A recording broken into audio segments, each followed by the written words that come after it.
Evangelho de Mateus, no capítulo 4, nós iremos ler a partir do verso 1. Se todos acharam, lemos com a ajuda de Deus e a guia do Espírito Santo. Amém. Amém. Amém. Então, foi conduzido Jesus pelo Espírito ao deserto, para ser tentado pelo diabo. E tendo jejuado 40 dias e 40 noites, depois teve fome. Somente até aqui, irmãos. Amém. Glória ao Senhor. Irmãos, a palavra do Senhor para nós nessa manhã, que o Senhor nos desperta, é relembrando essa passagem tão conhecida de quando o Senhor Jesus, ele inicia a manifestação da divindade dele na terra. Até aqui, ele tinha sido uma criança especial, que está escrito nas Escrituras que ele discutia a respeito da lei junto aos sacerdotes no templo, na sinagoga, mas ainda não havia manifestado nele a divindade. E os irmãos veem que a maneira como é descrita a história, ela é a história real dos acontecimentos da vida de Jesus Cristo. Ela se faz de maneira respeitando a cultura dos judeus. A essa época, o Senhor Jesus acaba de receber o batismo de João Batista com a idade de 30 anos, que é a emancipação do povo judeu. Se essa história tivesse sido descrita, se esses acontecimentos, como foram narrados, tivessem acontecido de maneira diferente, não haveria reconhecimento do povo judeu a respeito daquilo que aconteceria. Então, o Senhor Jesus espera para que se cumpra a manifestação da regra daquela sociedade para receber o batismo e iniciar, então, o seu ministério, o seu tempo de manifestação da divindade na terra. Há um cuidado todo especial na maneira como a história é escrita, porque, irmãos, ela foi escrita de uma maneira por pessoas de alto nível. Os irmãos veem que o Velho Testamento é uma narrativa de casos e histórias de reis, de príncipes, de filhos de reis.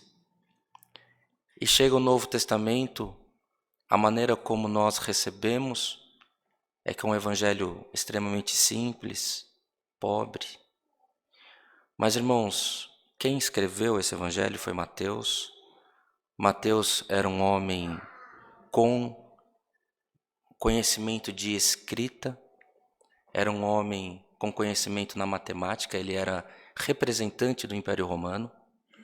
Ele não andava sozinho, ele sempre andava com guardas junto a ele, para que nenhum mal o sucedesse, porque ele cobrava impostos, então ele era protegido pelo Império Romano, que dominava aquela região. Então ele não era uma pessoa simples, ele era uma pessoa especial.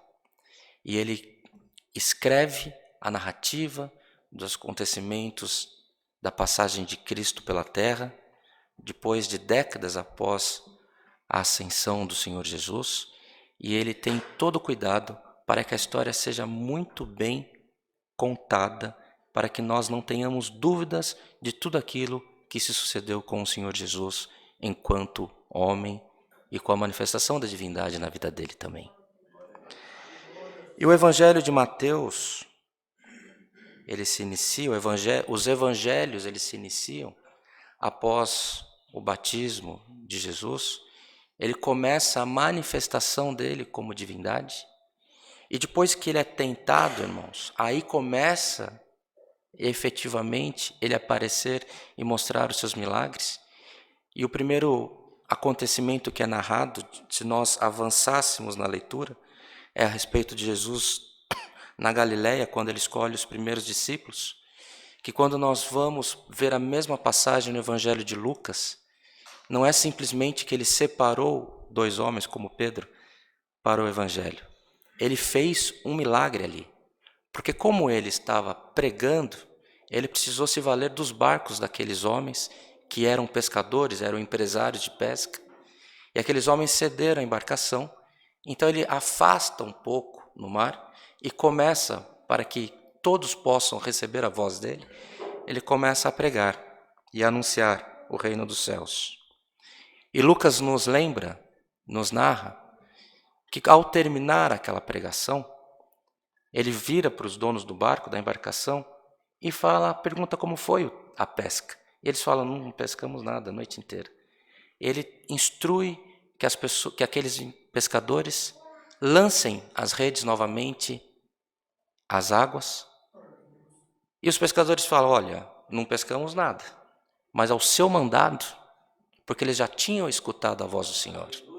Eles já tinham crido que aquilo não era natural, era sobrenatural. Quando ele ouve o Senhor Jesus pregando, anunciando, ele crê em Jesus, ele fala, pela tua palavra, nós lançaremos a rede. E Lucas nos escreve, nos narra, de que o barco quase afundou de tanto peixe que eles pegaram. E veja, os irmãos, como é a história dos evangelhos.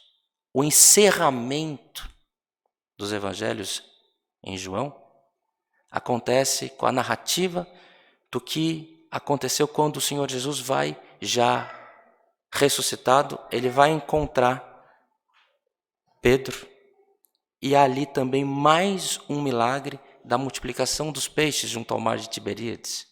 Os irmãos podem ir no final dos evangelhos, que João narra que houve também uma noite que não teve peixe, ao mandado de Jesus, os pescadores que já eram os discípulos do Senhor, que já reconheceram que ali estava o Cristo ressuscitado, lançaram mais uma vez as redes e o barco quase afundou de tanto peixe.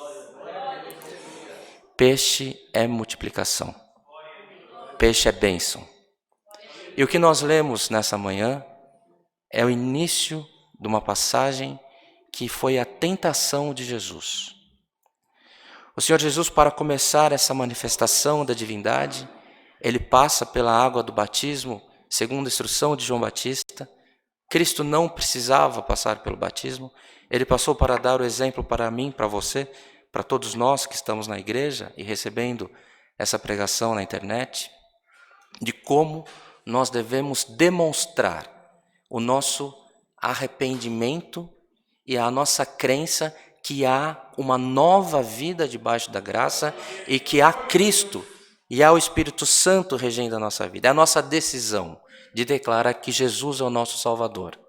Então o Senhor deixou esse exemplo que nós devemos dar como exemplo, passar pelas águas do batismo. E ali começa a manifestação. Ele batiza, desce, ele vai orar, desce o Espírito Santo como uma pomba e se manifesta sobre ele, e ali está instalada a divindade do Senhor Jesus. E ele vai ao deserto, e ele vai ser tentado, e ele vai se preparar. A tentação, o diabo, significa na lei das traduções como acusador. É aquele que acusa, é aquele que está sempre na tua mente te acusando, falando que você não pode, que você não deve, que você não tem condições. Isso é o significado de o Senhor Jesus ir ao deserto. Ele foi se preparar para aquela missão que ele tinha.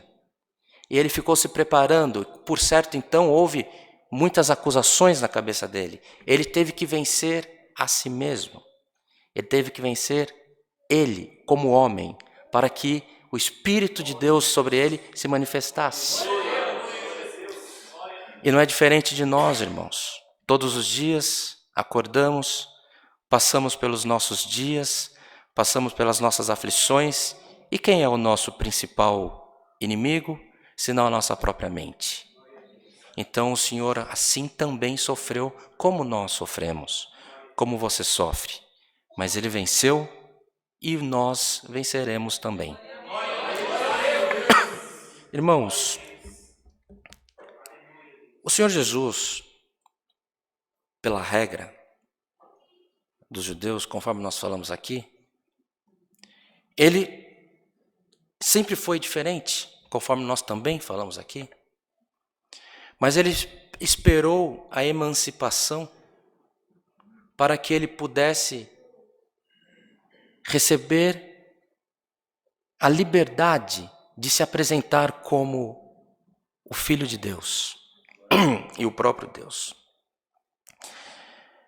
Num tribunal, num fórum, nas varas de juiz, quem escreve a peça, muitas das vezes, da sentença, não é o próprio juiz. Você tem na vara de justiça, você tem um analista judiciário, você tem o técnico judiciário, que são funções que as pessoas têm, que elas passam por concurso, e elas escrevem como um juiz. E o juiz pega aquela sentença e olha se tem um fundamento jurídico e valida com a assinatura dele. Quem fez, fez como se juiz fosse, mas não é juiz.